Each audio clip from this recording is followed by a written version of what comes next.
ఇలానే చేస్తున్నారు. ఏదైనా తయారు చేస్తే తినడం కాదు, దాన్ని తయారు చేయడం నేర్పాలి. శక్తి ఉన్నప్పుడే ఏదైనా సాధించాలి అన్నట్టు మన విద్యా విధానంలో ఉండాలి. అందరూ డాక్టర్లు, ఇంజనీర్లు ఇంకేదో కాలేరు కదా.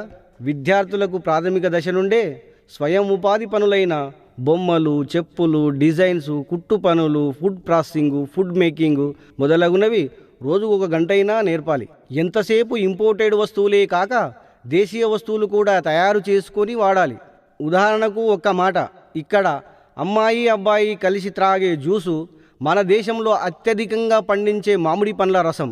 వేరే దేశం వాళ్ళు మామిడి పళ్ళను తక్కువ ధరకు కొని తయారు చేసి అమ్మితే ఎక్కువ ధరకు మనమే కొంటున్నాం.